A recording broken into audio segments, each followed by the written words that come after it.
Yo les gars, j'espère que vous allez bien, c'est votre boy Galsen. Alors aujourd'hui une petite vidéo très rapide. Les gars, on va parler des critères d'inéligibilité de Campus France Sénégal. Les critères ont changé les gars, les critères ont changé. Campus France a mis le bouchon pour certaines personnes. Donc franchement les critères ont un peu changé. Il y a beaucoup de choses qui sont devenues beaucoup plus dures. Mais quand même il y a des points positifs. Il y a certaines choses qu'ils ont enlevées ou en tout cas que je n'ai pas vu sur ces critères là. Et peut-être qu'ils l'ont enlevé et ça fait plaisir. Donc voilà, dans cette vidéo on va essayer d'aborder tout ça. Je vais filmer mon écran. On va commenter ensemble les critères, on va discuter de tout ça. Donc voilà, si c'est bon pour vous, c'est parti. Générique. Avant de commencer la vidéo, les gars, comme d'habitude, j'ai consulté les statistiques de ma chaîne YouTube et vous êtes plus de 50% à regarder les vidéos et vous n'êtes pas encore abonné. Qu'est-ce que vous attendez, les gars? Et je vous promets, regardez, ça c'est une preuve. Vous êtes plus de 50% à regarder les vidéos tous les jours. Vous n'êtes pas encore abonné, donc n'hésitez pas à le faire, ça me fait grave plaisir.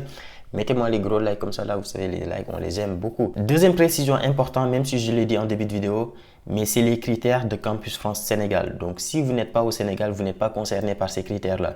Même si, honnêtement, moi, quand je lis ces critères-là, je considère à peu près que dans tous les pays, c'est appliqué. Mais bon, voilà.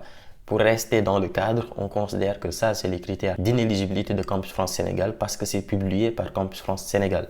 Donc, si vous êtes dans un autre pays, n'hésitez pas à consulter les critères d'inéligibilité de votre pays. Et s'il n'y en a pas, bah, c'est qu'il n'y en a pas. Donc voilà, on va regarder ça ensemble. C'est parti. Voici le calendrier Campus France 2024. Comme vous pouvez le voir, calendrier des procédures entrées universitaires de septembre 2024.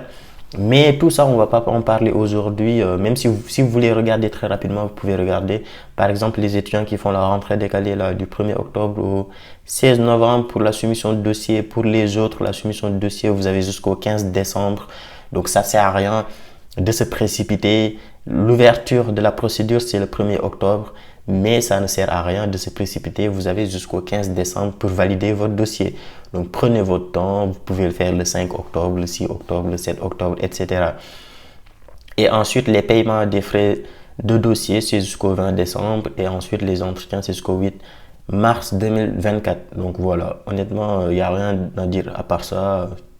Voilà. Nous, ce qui nous intéresse aujourd'hui, c'est surtout cette partie-là. Donc le calendrier, je vais refaire une autre vidéo pour vous parler, pour bien le détailler. Donc pour les critères d'inéligibilité de Campus France Sénégal, on va les regarder ensemble. Donc on peut le voir ici, c'est bien marqué critères d'inéligibilité ne sont pas éligibles pour la procédure Campus France Sénégal. Donc tous ces étudiants-là. Donc, et en bas, ils ont bien marqué si vous êtes dans l'un de ces cas-là, vous ne devez pas candidater ni payer les frais d'adhésion au service. Aucun remboursement ne sera effectué. Donc, ce qui veut dire que, en fait, ça concerne Campus France, mais aussi ça concerne toutes les autres plateformes, que ce soit Parcoursup, que ce soit les écoles privées, etc. Ça concerne tout le monde parce que, de toute façon, si vous passez par les écoles privées, vous êtes obligé de repasser par Campus France pour payer. Et là, ils vous disent que si vous êtes dans ces cas-là, ça ne sert à rien de payer. Donc, voilà, ça concerne tout le monde. Donc, si je reviens sur le premier point, tout candidat ayant fait le bac plus de 2 fois et qui candidate ou est accepté en première année. Donc, ce critère-là, l'année dernière, c'était si vous avez redoublé plus de 2 fois. Je pense qu'ils se sont rendus compte que redoubler plus de 2 fois, ça ne veut pas dire faire le bac 2 fois. Donc, voilà, ils ont changé un peu les critères. Donc, cette fois-ci, ils disent tout candidat ayant fait le bac plus de 2 fois. Ça veut dire que si vous avez fait le bac à partir de 3 fois, c'est mort. Vous ne pouvez plus postuler en première année. Est-ce que ça veut dire que vous ne pouvez plus faire les démarches Campus France? Bien sûr que non. Ça veut dire tout simplement que, voilà, si vous avez fait le bac plus de 2 fois, c'est-à-dire à partir de 3 fois et plus, vous êtes obligé de faire au moins une année au Sénégal ou bien 2 années et ensuite vous postulez en deuxième année ou bien vous postulez en troisième année.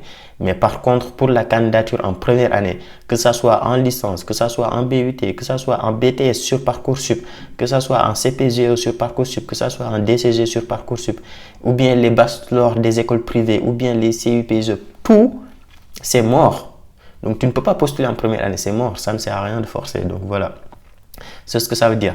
Deuxième critère d'inéligibilité. Tout candidat ayant obtenu son bac avec la mention passable dont la moyenne cumulative, c'est-à-dire seconde, première et terminale, est inférieure à 10 et qui candidate en première année. Qu'est-ce que ça veut dire ce critère-là? Ça veut dire tout simplement que si vous avez la mention passable et qu'en plus de la mention passable, Si la moyenne de vos 3 années de lycée ne dépasse pas 10, vous ne pouvez pas postuler en première année. Je vais réexpliquer pour que ça soit plus clair et je vais vous donner un exemple. Si par exemple, vous avez le bac avec la mention passable et que par exemple, si vous additionnez votre moyenne annuelle de seconde, plus votre moyenne annuelle de première, plus votre moyenne annuelle de terminale, et vous divisez tout ça par 3, si ça ne dépasse pas 10, vous ne pouvez pas postuler en première année.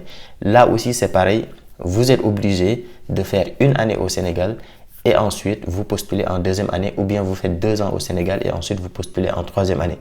Donc voilà, j'espère que ce critère-là est clair. Donc la moyenne cumulative, ça signifie tout simplement que la moyenne de vos 3 classes de lycée, seconde, première, terminale, doit dépasser 10. En gros, vous additionnez les 3 moyennes annuelles et ensuite vous divisez par 3 et ça doit dépasser minimum 10. Donc si vous avez 10,1, c'est bon, 10,2, c'est bon. L'essentiel, c'est que ça doit dépasser 10. Troisième critère d'inéligibilité de Campus France Sénégal. Tout candidat préparant ou ayant obtenu un bac arabe et ne pouvant présenter un test de français de niveau B2 minimum. En fait, le niveau B2, il y a 6 niveaux en fait. Les niveaux, c'est A1, B1, A1, A2, B1, B2, C1, C2. En gros, ce qu'ils veulent dire, c'est que si vous êtes en terminale arabe ou bien si vous avez un bac arabe, il faut obligatoirement passer le test de français. Et quand vous passez le test de français, il faut minimum avoir le niveau B2. Très honnêtement, le niveau B2, c'est accessible à beaucoup de personnes. Mais franchement, c'est pas si évident. C'est pas si évident que ça. Je suis sûr et certain que même les étudiants qui ne sont pas en bac arabe, la moitié, vous leur faites passer le test de français. C'est sûr qu'il y en a la moitié qui n'auront pas le niveau B2. Donc, c'est pas un critère facile pour les étudiants qui sont en bac arabe. Mais bon, voilà, c'est les critères. Par contre, si vous faites un bac normal ou bien vous êtes un étudiant normal au Sénégal qui ne fait pas un bac arabe ou bien qui n'est pas en terminale arabe, vous n'êtes pas concerné par les tests de niveau de français. Quatrième critère. Tout candidat ayant repris au moins 2 années dans un cycle et qui candidate ou est accepté dans le même cycle. Ce critère-là, très honnêtement, je le trouve un peu chaud quand même. Ce critère-là, je le trouve un peu... Voilà, je trouve que celui-là, c'est un peu abusé quand même. En gros, ça veut dire quoi? Ça veut dire que dans votre cycle, par exemple, supposons que vous êtes en licence. Si dans les 3 années de licence, c'est-à-dire licence 1, licence 2, licence 3, si dans les 3 années de licence là, vous avez redoublé 2 fois dedans, par exemple, vous redoublez la L1 une fois et ensuite vous passez en L2 et ensuite vous redoublez la L3, c'est mort. Vous ne pouvez pas postuler en licence. Il faut postuler en master ou bien attendre d'avoir la licence et postuler en master. Et ça, c'est pareil si vous êtes en master. Si vous êtes en master et que vous avez redoublé le master 1 une fois et ensuite vous avez redoublé le master 2 une fois, c'est mort. Vous ne pouvez plus faire les démarches comme ça. Pour vous, c'est mort. Donc voilà, ce critère-là, je le trouve un peu chaud. Je pense que pour les étudiants qui sont dans les écoles privées et tout, c'est facile. Les écoles privées, il y a rarement des étudiants qui redoublent 2 fois dans un cycle, etc. Mais par contre, pour les étudiants de l'UCAD et tout, franchement, c'est chaud. Hein. Surtout les étudiants de droit, de fac sciences et tout ça. Redoubler 2 fois dans un cycle, il y en a énormément. Il y en a énormément même. Mais bon, bref. Tout candidat, 5e critère, tout candidat ayant obtenu sa licence en 5 ans ou plus.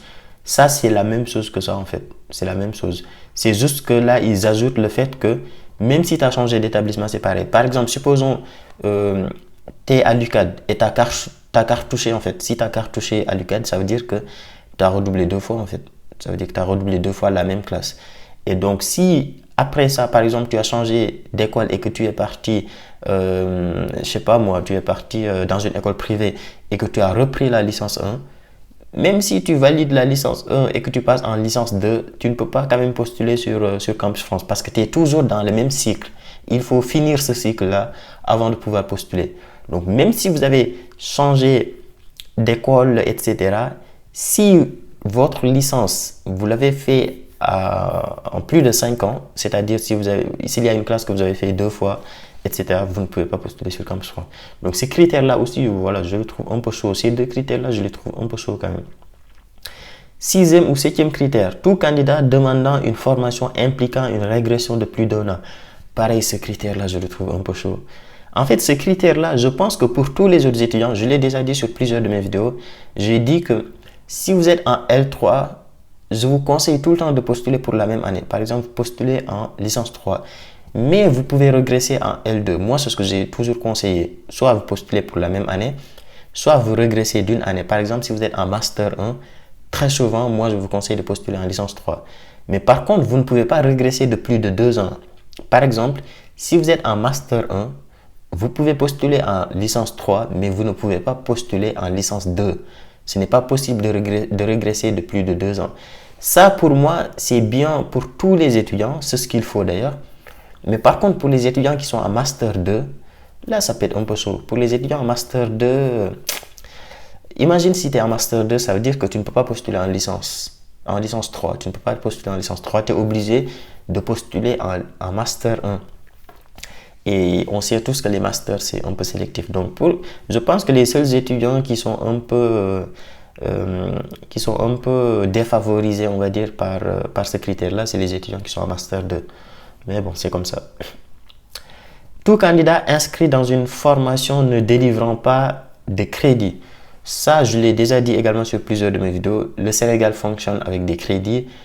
La France fonctionne avec un système de crédit. Donc, si vous êtes dans un établissement qui ne fonctionne pas avec un système de crédit, pour vous, c'est mort. Vous ne pouvez pas faire les démarches Campus France. Par contre, je le disais tout à l'heure en début de vidéo qu'il y a des critères qu'ils ont supprimés. Je ne sais pas s'ils l'ont oublié ou bien s'ils l'ont supprimé, mais je ne le vois plus. C'est le critère sur les dettes de crédit. L'année dernière, ils avaient dit que si vous avez des dettes de crédit sur les années antérieures, c'est mort, vous ne pouvez pas faire les démarches Campus France. Cette année, ils ne le disent pas. Donc, ça veut dire que même si vous avez des dettes de crédit, vous pouvez quand même postuler. Ce critère-là, l'année dernière, je l'avais trouvé un peu trop sévère. Parce qu'honnêtement, des dettes de crédit pour les étudiants qui sont à l'UCAD, il y en a beaucoup, il y en a beaucoup. Même si moi, je pense que ce critère-là, il est toujours à jour. Je pense juste qu'ils l'ont oublié ou bien ils ne l'ont pas écrit. Mais je suis sûr et certain que, presque sûr et certain que c'est juste un oubli en fait. Parce que je trouve logique que voilà, si tu es en L2 et que tu as des dettes de crédit de L1, que tu ne puisses pas postuler en L2. C'est logique.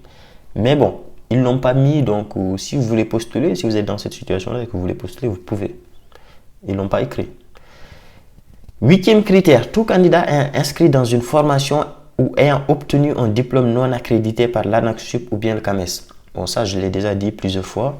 Donc, si vous êtes dans une formation qui... Attention par contre, attention les gars, ce n'est pas une école qui est reconnue par CAMES. C'est une formation qui est reconnue par CAMES. C'est pour ça d'ailleurs ils l'ont marqué. Une formation qui n'est pas reconnue par CAMES ou ANAQ-Sup. Donc, c'est un des deux. Si c'est reconnu par les deux, c'est très bien, mais ils ont mis ici et ou. Ça veut dire que votre formation peut être reconnue uniquement par ANAQ-Sup ou bien uniquement par CAMES, c'est très bien, c'est bon. Neuvième critère, tout candidat non sénégalais ne pouvant justifier d'une année d'études validée ou d'un contrat de travail d'au moins 1 an au Sénégal. Donc ça, c'est pour les étudiants étrangers qui sont au Sénégal. Par exemple, si vous êtes malien et que vous êtes au Sénégal, etc., vous êtes obligé de faire au moins 1 an au Sénégal, soit en tant qu'étudiant, soit en tant que travailleur pour pouvoir faire les démarches comme ça. Comment le justifier? Il n'y a rien à justifier. C'est juste qu'il faut juste des bulletins de notes qui prouvent que tu as étudié au Sénégal pendant 1 an ou bien un certificat de scolarité ou un contrat de travail. Donc voilà. Dernier critère, les gars, si tout candidat est un produit de faux documents. Bon, ça, je ne sais même pas pourquoi ils l'ont écrit. Ils abusent. Ils abusent, ouais, c'est logique, c'est logique. Bah oui, tu produis de faux documents, voilà, c'est suspension de 5 ans. Ça, je vous l'ai déjà dit également. Donc voilà. Donc si vous êtes, c'est bien précisé, si vous êtes étudiant, si vous êtes dans l'un de ces cas-là, vous ne devez pas candidater ni payer les frais d'adhésion au service. Aucun remboursement ne sera effectué. Donc voilà les gars pour cette vidéo-là. J'espère que c'est clair pour vous. Les critères, j'avoue que c'est un peu chaud. Pour certains, surtout le fait de redoubler 2 fois dans un cycle, celui-là, il est un peu chaud. Mais voilà, au moins, ça vous permet de ne pas perdre votre argent et voilà. Donc voilà. Et j'ai entendu aussi que les frais d'inscription, les frais d'adhésion ont augmenté de 4 à 85 000. Ça, je suis pas encore sûr. Je vais vérifier, mais si c'est le cas, bah, je vous ferai également une autre vidéo pour en parler. Donc voilà les gars pour cette vidéo.